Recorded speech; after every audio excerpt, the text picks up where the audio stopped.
Tuhan sertamu. Dan sertamu juga. Inilah Injil Yesus Kristus menurut Matius. Dimuliakanlah Tuhan. Sesudah mengenyangkan orang banyak dengan roti, Yesus segera menyuruh murid-muridnya naik ke perahu dan mendahulinya ke seberang. Sementara ia menyuruh orang banyak pulang. Dan setelah orang banyak itu disuruhnya pulang, Yesus mendaki bukit untuk berdoa seorang diri. Ketika hari sudah malam, ia sendirian di situ. Perahu para murid sudah beberapa mil jauhnya dari pantai dan diombang-ambing gelombang karena angin sakal. Kira-kira jam 3 malam datanglah Yesus kepada mereka dengan berjalan di atas air. Melihat dia berjalan di atas air, para murid terkejut dan berseru, "Itu hantu!" Dan mereka berteriak-teriak ketakutan. Tetapi Yesus segera menyapa mereka, katanya, "Tenanglah, akulah ini, jangan takut." Lalu Petrus berseru, "Tuhan, jika benar Tuhan sendiri, suruhlah aku datang kepadamu dengan berjalan di atas air." Kata Yesus, "Datanglah." Maka Petrus turun dari perahu dan berjalan di atas air mendapatkan Yesus. Tetapi ketika dirasakannya tiupan angin kencang, Petrus menjadi takut dan mulai tenggelam lalu berteriak, "Tuhan, tolonglah aku." Segera Yesus mengulurkan tangannya, memegang Petrus dan berkata, "Hai orang yang kurang percaya, mengapa engkau bimbang?" Keduanya lalu naik ke perahu dan angin pun redalah. Dan mereka yang ada di perahu menyembah dia, katanya, "Sungguh engkau anak Allah." Demikianlah Injil Tuhan. Terpujilah Kristus. Saudara-saudariku yang terkasih, sahabat-sahabatku yang terkasih, kisah Yesus yang berjalan di atas air salah satu kisah Yesus yang cukup terkenal. Dan kisah ini atau cerita ini dicatat oleh 3 Injil sekaligus. Injil Matius yang kita dengarkan hari ini, juga termasuk Injil Markus dan Injil Yohanes. Namun ada sedikit keunikan di Injil Matius ini. Adalah bagian dari Petrus yang juga berjalan di atas air.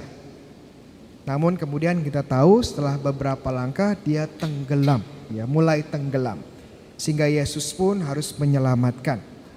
Maka pada pagi hari ini saya mengajak teman-teman sekalian untuk kita fokus pada perhatian kita pada momen unik dalam kehidupan Simon Petrus ini, sang paus pertama kita. Tentunya kalau kita bayangkan diri kita seperti para murid, seperti pada murid yang sedang berlayar malam-malam, tentu akan sangat terkejut saat melihat seseorang berjalan di atas air. Reaksi alami tentunya adalah ketakutan. Kita juga akan takut kalau melihat orang seperti itu. Hantu, waduh. Siapa yang pernah lihat hantu? Pasti ada beberapa, dan reaksi normalnya pasti takut. Tapi kalau kita perhatikan, Matius memberikan sebuah detail yang kadang-kadang kita luput untuk perhatikan. Perasaan takut para murid datang setelah melihat Yesus. Perasaan takut murid tidak ada saat mereka sedang menghadapi badai. Mungkin kenapa? Karena beberapa dari mereka para nelayan profesional. Seperti Petrus, siapa lagi suster? Andreas, terus Yohanes dan Yakobus. Ini nelayan profesional. Benar menghadapi situasi-situasi yang seperti ini itu bagian dari kerja mereka. Makanya dikatakan oleh Matius mereka tidak merasakan takut. Takutnya baru kemudian saat melihat Yesus. Kadang-kadang kita juga seperti para murid. Kita takut melihat Tuhan. Kenapa? Karena tidak biasa. Tidak biasa. Kemudian setelah mengetahui para murid ini ketakutan, Tuhan pun kemudian menyapa mereka supaya jangan takut. Ini aku, akulah ini. Dan tentu saja Petrus seperti biasa, nah ini dia masuk bagian Petrus. Petrus kita tahu adalah seorang pemimpin ya. Tapi di sisi lain juga seorang yang impulsif, yang meledak-ledak. Yang baru melakukan kemudian ngomong duluan baru mikir. Nanti, iya. Dan ini yang dilakukan Petrus. Impulsif kemudian dia bilang, Tuhan, kalau itu sungguh Engkau, biarlah aku berjalan kepadamu. Dan Tuhan Yesus bilang apa? Ya datanglah, silahkan. Datang kemari. Dan benar saja dia datang kepada Yesus. Dan terjadi sebuah mukjizat. Mukjizatnya apa? Santo Petrus mulai berjalan di atas air. Itu mukjizat. Dan ini mukjizat pertama menurut saya yang dilakukan oleh para rasul. Lakukan oleh Petrus. Dia berjalan di atas air. Tapi sayangnya, ya sayang sekali karena dia terganggu oleh angin yang kencang, kemudian fokusnya tidak kepada Yesus. Apa yang terjadi? Dia mulai tenggelam. Mulai kehilangan fokusnya. Maka Tuhan Yesus pun harus apa? Harus menyelamatkan dia. Dan setelah itu Yesus bilang apa? Ya, kenapa kamu hai orang yang kurang percaya, mengapa engkau bimbang? Jawab Yesus kepada Petrus. Perhatikan bahwa Petrus, ya, Yesus bilang apa? Kurang percaya. Jadi sebenarnya Petrus punya iman, Petrus percaya, tetapi kurang. Imannya masih kecil. Masih penuh dengan keraguan. Masih penuh dengan kecemasan dan gampang terganggu. Dan kalau kita perhatikan sebenarnya iman kita kebanyakan sama seperti Petrus ini. Ya, kita punya iman tapi kadang-kadang masih kecil. Ya, kita percaya tapi kadang-kadang penuh kecemasan dan penuh kebimbangan. Ya, kita percaya bahwa Tuhan Yesus adalah penyelamat kita, tidak ada masalah. Kita percaya dan menerima ajaran gereja, tidak ada masalah. Kita pergi ke gereja setiap hari Minggu, tidak ada masalah. Kita berdoa dari waktu ke waktu, ya oke. Tapi kalau kita perhatikan dari skala yang lebih besar, sebenarnya iman kita ini hanya sebagian kecil dari hidup kita. Saat hal-hal dalam tanda petik hal besar datang di dalam hati kita, iman pun kita kesampingkan. Hal-hal besar seperti apa? Seperti pekerjaan kita, karir kita, bisnis kita, relasi kita, jodoh kita. Yang masih belum punya jodoh ya pasti bimbang ya. Belum lagi yang lain-lain. Sehingga kalau kita lihat porsinya dari hidup kita, iman ini hanya kecil. Ada banyak hal-hal yang lain yang menguasai hati kita. Makanya kalau saya tanya ya, sering saya tanya, dari 24 jam yang Tuhan berikan kepada kita, berapa menit kita berikan buat Tuhan sehari?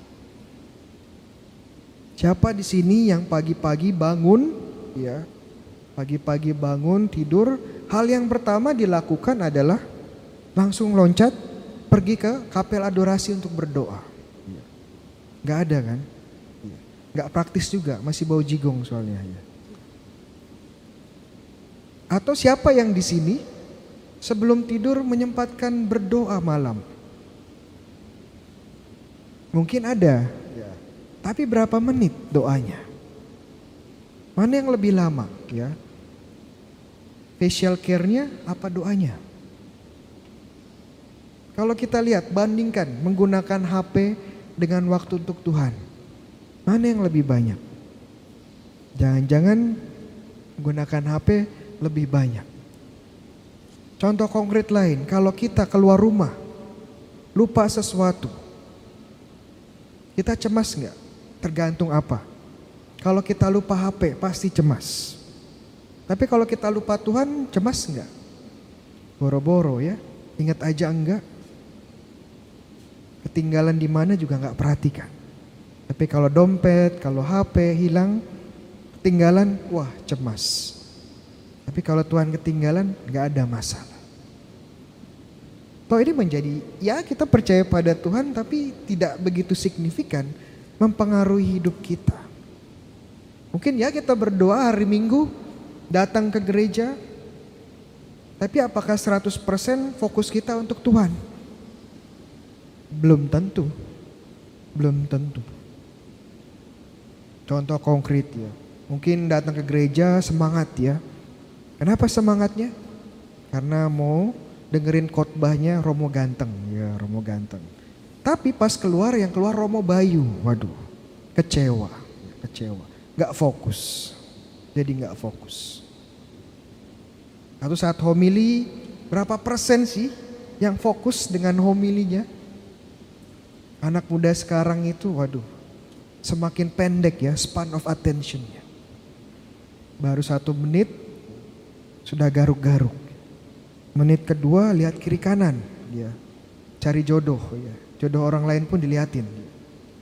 Menit ketiga udah mulai gelisah, lihat jam. Belum sampai 3 menit sudah megang HP. Belum sampai 3 menit sudah ngobrol dengan tetangganya. Romonya dikomentarin. Belum 3 menit sudah tutup mata. Iya, merem-melek ya. Jadi kalau kita perhatikan waktu yang kita berikan pun tidak penuh untuk Tuhan. Waktu untuk Tuhan tetapi juga tidak penuh untuk Tuhan. Apa yang kita berikan ya hanya sisa-sisanya. Sisa waktu ya buat Tuhan kalau ada. Sisa tenaga ya bolehlah kalau ada buat Tuhan. Dan kalau kita perhatikan ya ini menjadi kehidupan kita. Kalau anak muda sekarang gak disuruh orang tua ke gereja, mana ke gereja? Ya, jadi kadang-kadang mengenyampingkan iman karena kita merasa tidak butuh. Tapi hati-hati. Iya, hati-hati. Kenapa? Karena di dalam surga kita tidak bisa mengenyampingkan Tuhan. Kalau di dalam dunia dalam kehidupan kita sudah sering mengenyampingkan Tuhan, jangan harap di surga kita bisa mengenyampingkan Tuhan. Jangan sampai kita baru ingat Tuhan seperti Petrus. Ya. Petrus baru ingat Tuhan setelah dia mulai tenggelam. Baru dia teriak-teriak, Tuhan selamatkanlah aku. Berapa dari kita yang baru teriak kepada Tuhan saat kita mengalami masalah, saat kita mengalami musibah, saat kita mengalami hal yang tidak diinginkan. Ya, inilah iman Petrus, iman yang kecil. Dan ini juga iman kita semua. Makanya saya sering diundang ya. Berapa kali diundang untuk memberi firman atau pengajaran, temanya kebanyakan tentang penderitaan. Saya heran kenapa baru ingat Tuhan pas penderitaan saja. Apakah hal-hal lain tidak diingat Tuhan? Ini sebuah pertanyaan kecil yang buat kita penting. Kenapa? Karena kalau kita tidak ingat Tuhan dan tiba-tiba Tuhan bilang, kamu siapa? Saya juga tidak ingat kamu. Bagaimana? Bagaimana? Celakalah kita. Tetapi solusinya saya tidak mengajak Anda sekalian, teman-teman sekalian untuk ya adorasi 8 jam tiap hari. Enggak. Gak ada yang kuat juga ya, gak ada yang kuat juga. Kalau perhatikan suster-suster di sini, ya mereka juga gak adorasi 8 jam per hari ya. Kadang-kadang juga lupa adorasinya. Tapi pasti mereka berdoa. Nah itu dia kuncinya, jangan lupa berdoa. Kemudian belajar apa? Belajar untuk memiliki mata iman. Ya, mata iman itu seperti apa, Romo? Mata iman adalah kemampuan kita untuk melihat Tuhan Yesus bahkan dalam hal-hal kecil. Kadang-kadang kita hanya fokus Tuhan itu hanya di gereja. Tuhan itu hanya diadorasi. Tuhan itu ada hanya waktu kita doa. Itu iman anak kecil. Semakin dewasa kita semakin tahu bahwa Tuhan di mana-mana. Bekerja setiap hari, setiap saat mendukung kita, menyelamatkan kita. Masalahnya kita mau lihat apa enggak? Punya mata itu apa enggak untuk melihat Tuhan yang bekerja setiap hari? Saya kasih teknik ya, saya kasih teknik praktis bagaimana melatih mata iman. Kalau teman-teman misa, biasanya kalau misa ya karena sudah sering misa tiap minggu apalagi tiap hari, yang kita lihat ya hanya altarnya ya, yang dilihat bunganya bagus apa enggak ya, yang dilihat romonya ganteng apa enggak ya, yang dilihat khotbahnya bagus apa enggak, yang dilihat altarnya rapi apa enggak, yang dilihat hostinya besar apa kecil, yang dilihat kurnya bagus apa enggak. Coba latihan melihat bahwa Ekaristi itu bukan hanya hal-hal ini. Kita coba lihat bahwa di Ekaristi Tuhan sungguh hadir. Setiap kita lihat roti kecil diangkat romo, kita lihat apa? Saat konsekrasi hanya lihat roti atau kita lihat Tuhan Yesus? Kita Tuhan Yesus yang mengorbankan dirinya bagi kita. Kepenuhan Tuhan Yesus yang hadir di Ekaristi. Nah, kalau ada Tuhan Yesus, ada siapa? Ada Allah Bapa dan Allah Roh Kudus. Kalau ada Allah Tritunggal, ada siapa? Ada semua isi surga. Jadi saat Ekaristi, kepenuhan Tuhan, kepenuhan surga ada di sini. Nah, kalau kita coba tiap misa belajar untuk latih, lihat itu kehadiran Tuhan dalam Ekaristi. Dan pelan-pelan kita bawa keluar. Makanya Romo bilang ya habis misa, pergilah kamu diutus. Perutusan bahwa Ekaristi ini tidak berhenti di gereja, tapi dalam hidup kita sehari-hari. Belajar melihat Tuhan dalam hidup kita sehari-hari, bahkan dalam hal kecil sekalipun. Kalau ibu, seorang ibu ya repot membesarkan anak bayinya, ya coba lihat, ini Yesus yang perlu saya layani. Kalau suster ya capek dalam pelayanan ya, karena romo parokinya selalu demanding gitu ya, penuh tuntutan. Ya lihat ini pastor parokinya, ya tugas-tugas yang diberikan sebagai ikut salib Yesus. Hal-hal kecil, ya hal-hal kecil yang bisa kita lihat dengan mata iman dan kita pun bisa melihat Tuhan ada. Dan saat kita wafat, saat kita meninggal, kita pun tidak akan silau dengan wajahnya Tuhan. Bacaan pertama, Elia melihat Tuhan, tapi dia harus mengcover wajahnya. Takut terbakar. Kenapa? Karena belum biasa lihat Tuhan. Iya, kalau suster-suster di sini sudah biasa lihat Tuhan, sudah siap ke surga ya. Besok ya suster ke surga. Maksudnya sudah siap melihat Tuhan dengan jelas. Ini menjadi bagian dari kita untuk melatih mata iman, untuk selalu hadir dan merasakan kehadiran Tuhan Yesus di tengah-tengah hidup kita. Iman itu bukan hanya bagian kecil dari hidup kita.